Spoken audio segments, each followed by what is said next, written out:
Hey there, parents of teens. Welcome back to episode 2 of Root and Reach, the podcast where we dig deep into what actually helps our teens grow strong, resilient, and ready to take on the world. I'm your host, Ashley Radzat with Radzat Consulting, and today we are tackling a sneaky little habit most of us, myself included, fall into. We spend so much time scanning for what our teens aren't doing right that we forget to reinforce what they are doing right. And I don't mean throwing out that half-hearted, "good job, bud." It doesn't cut it. I'm talking about a specific way of pointing out characteristics so that your teen feels like they're capable, feels like they're competent humans who can actually go out an adult one day. Because let's be real, most of us have like this clock running in our heads, counting down the time until our kid leaves home, and we're panicking. We're panicking all about the skills that they haven't mastered yet. But if all we do is point out what they're missing, we're setting them up to feel like they're always behind. No one thrives under that pressure, not even adults. So today, I'm giving you 3 simple steps to shift your mindset and help your teen actually believe they're capable. Because when they believe it, they act like it. You ready? Let's do this. So step 1, get crystal clear on the traits you admire. Before we can recognize something in our teen, we need to know what we're even looking for. So I want you to take a second and think about the kind of person you hope your teen grows into. What are traits that you admire in people? Is it resiliency? Is it compassion? A strong work ethic? Integrity? Here's a fun and easy way to get clarity. Google it. Google a list of positive character traits. Look through what comes up and print it out if you need to, and then grab a pencil and start circling every trait that resonates with you. These are traits that you hope your child embodies as they grow into an adulthood.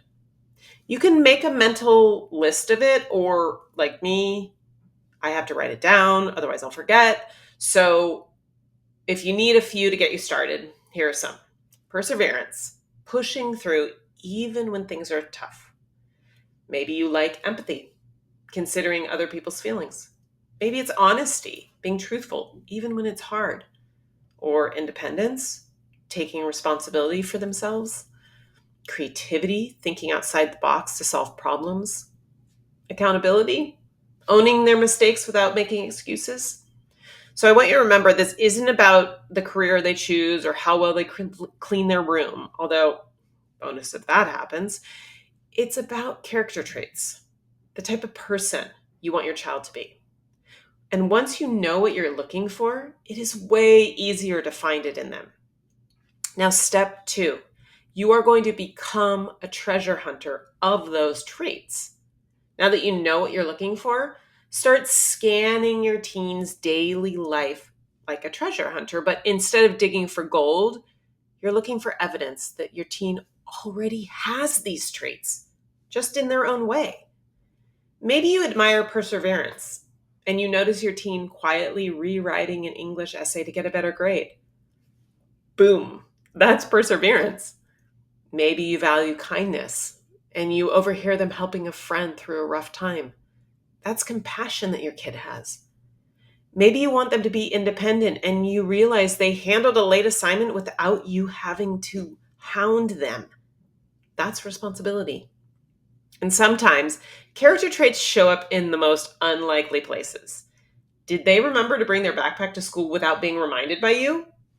That shows responsibility. Did they come to dinner without you having to ask? That's a sign of kindness and community. Did they make a joke when you were visibly stressed to try to lighten the mood? That's emotional intelligence at play. Maybe they even followed through on something small, like putting their laundry in the hamper instead of leaving it on the floor. That's self-discipline.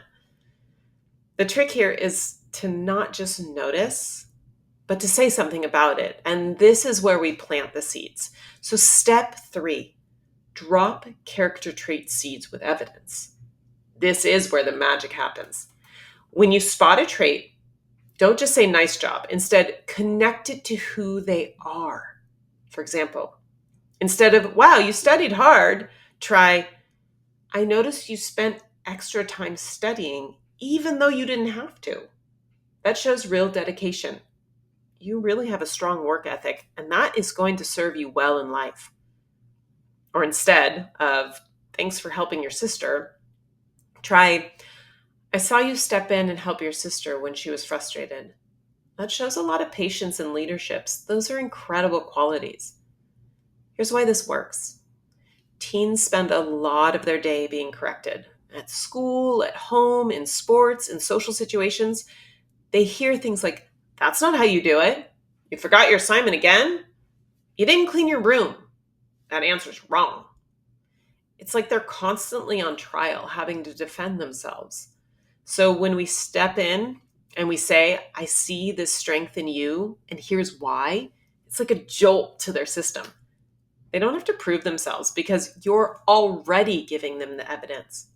And the best part, when you do this regularly, they start to see it in themselves. They internalize, I'm responsible, I'm kind, I do work hard. And that self-perception changes everything. So why does this work? Well, let's do a little experiment. I want to do a visualization. So close your eyes for a second, unless you're driving, in which case keep your eyes very much open. I want you to imagine you walk into work. No matter what you do, you walk in, let's try to visualize that it's an office or something, and it feels tense.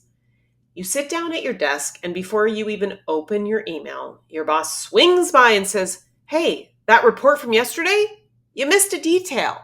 Also, you were a couple minutes late this morning, and next time you try to communicate, could you do it more clearly in our meetings?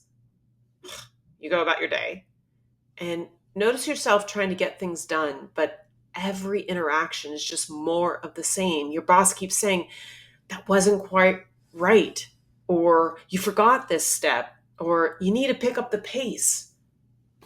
By lunchtime, you're exhausted. By the end of the week, you're wondering why even bother. Your motivation is gone. Your confidence is shot, and you're daydreaming about handing in your 2-week notice. Now let's flip that script. I want you to imagine walking into work and your boss greets you with, hey, I read your report. It was really thorough. I especially like the way you laid out the key points so clearly. Later in a meeting, they say, I appreciate how you asked that question. It showed great problem solving. When you hit a snag, they check in. Hey, looks like you're working through something tricky. Do you need any support?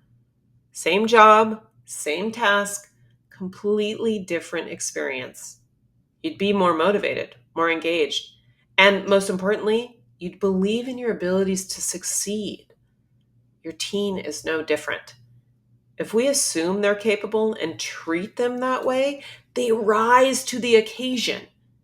If we only point out mistakes, they tune us out and they fall. So, for my final thought, I want you to be the cheerleader they need. And let's make a deal. This week, instead of only scanning for what needs fixing, start looking for what's already strong in your teen. Name the trait, connect it to an action, and then watch. Pay close attention to your teen's body language after they receive your praise. Teens don't always respond with words, but they will communicate in other ways. Do their shoulders relax a little? Do they avoid eye contact, but they linger in the room longer than usual? Do they act like they don't care, but then you catch them working a little harder next time? These are all signs that your words landed. They heard you, even if they don't say it outright. And over time, this kind of reinforcement builds self-belief that sticks. Because here's the truth. Your teen can adult. They can be a productive citizen, and your words can help build that belief inside of them. If you're looking for more personal support, feel free to reach out. I'd love to help you navigate this stage with confidence and clarity. But until next time, keep rooting for your teen. Keep reaching for connection. And remember, you're doing a great job too. Bye.